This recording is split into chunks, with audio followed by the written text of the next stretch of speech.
Critical care for about 5.5, 6 weeks.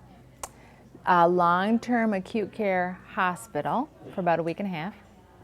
Long-term acute care rehabilitation for about 3 months. And then acute rehabilitation for 2.5. And then outpatient for 3 years. And then continuing, we still come back about once a year. So there you go. Is that everything? I think so. I get in the accident. You did. You got hit by a car. So, and you were working for MDOT at the time, so you were filling potholes. You were hit by the car, thrown forward over the hood, and then back into a truck behind him. So it's like shaken baby syndrome or diffuse axonal injury is what you have. So it's kind of spots all over the brain. This happened in Kalamazoo. So, and the hospital is not even a mile from where the accident was. So Bob was at a level 1 trauma center within probably 15 minutes of the accident happening. The exact words were, and I'll never forget it, "We don't know if we can get him through this." So that's a trauma doctor telling me this, you know, a day after the injury.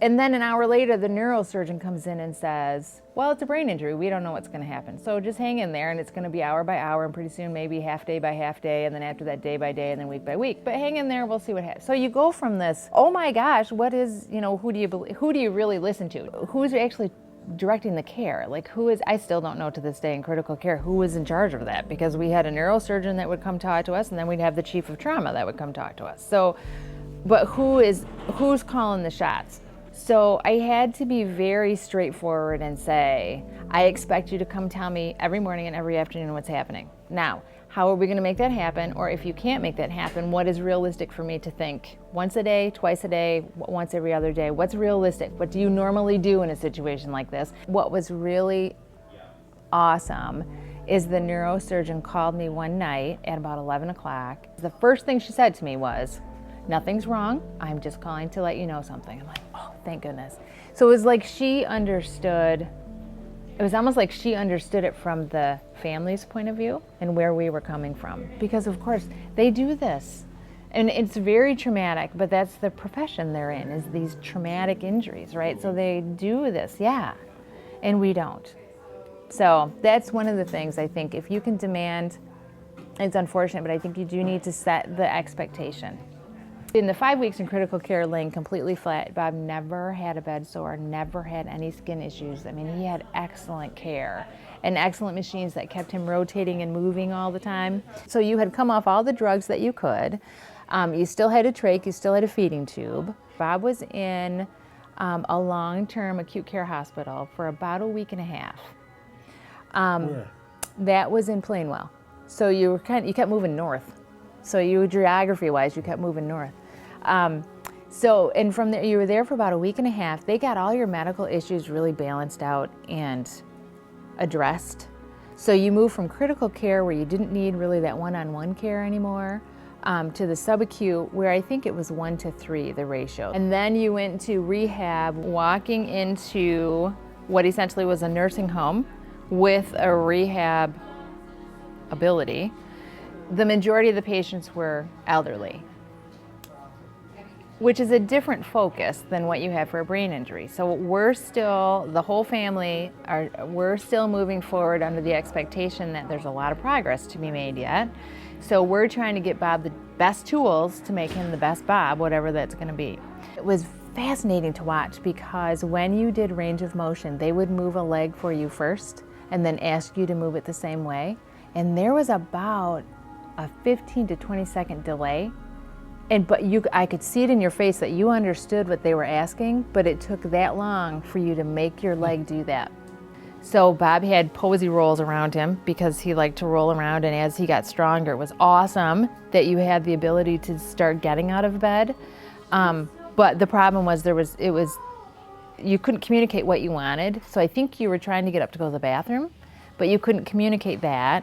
And so it was just thought of, oh, he's being erratic and he's being, but there really was a purpose, because it was always in the morning after he woke up. And so after we started paying attention to that, then he started saying, oh, okay, so this is easy to solve. We just will ask you the question, is that what it is? And then you were able to say yes and no. So there were ways to communicate, but it's paying attention to that. And that's where the issue comes, is when you're overworked as staff members and there isn't enough to pay attention, you don't see the nuances of that. And that was pretty consistent with Bob. But when you're so busy and you got 5 other people to worry about, that's really hard on a staff member. Dr. Vandenberg followed us from the subacute rehab. So that's really, yes. We're so thankful. The bow tie guy, yes. So really we were able to get Bob here when you were ready. And we were so happy with your progress. I mean, really just, you were pushed, but not pushed so far that you were not wanting to do it. Like you didn't lose your interest or it didn't turn you away from doing therapy. But boy, I tell you what, you were exhausted. And the gains from that were weekly improvements. We have workers' comp and they cover everything. There's no limits to therapy. So any therapy, any medical is covered. Where we have some issues are the home-based modifications. So now we have a power chair and we had carpeting in our home. We were in a very small ranch, narrow hallways, small doorways, not accommodating to a wheelchair. So what do you do when you're ready to go home? It's very exciting. Yeah, it's very exciting. What do you do? So where we had issues was that transition. The transition from the medical and rehab agencies to home. And they don't understand that. I think it's a business. They're concerned about their bottom line and how do they minimize costs. And they're not seeing, penny wise and pound foolish, right? So they're not seeing that if he stays here, it's way more expensive than if they just pay for the home modifications to get him home, right? We have workers' comp first, and then our own personal through work, our own personal health care, and then third is our auto insurance. So something to keep in mind about that is the insurance companies will fight who is supposed to pay. So it's almost worse to have more than one insurance company. So when you submit something to workers' comp, they might say, no, I don't think we're going to pay for this. And then you submit it to the auto insurance company and they say, no, workers' comp should pay for that. So then you just get stuck in limbo. Quite often we will buy what's necessary and what's needed and then submit for payment. And they will cover it. It just, you have to expect a no. Anytime you ask an insurance company, they're going to say no, and then you just need to justify why. No matter how difficult I thought the days were, just imagine what Bob's going through, or the person with the brain injury who one day wakes up and realizes that you can't do the things you used to do the same way. So we still golf and we just do everything differently. But that doesn't necessarily mean bad. So it's just different.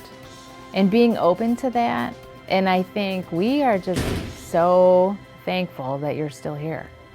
And that you're still here in this capacity.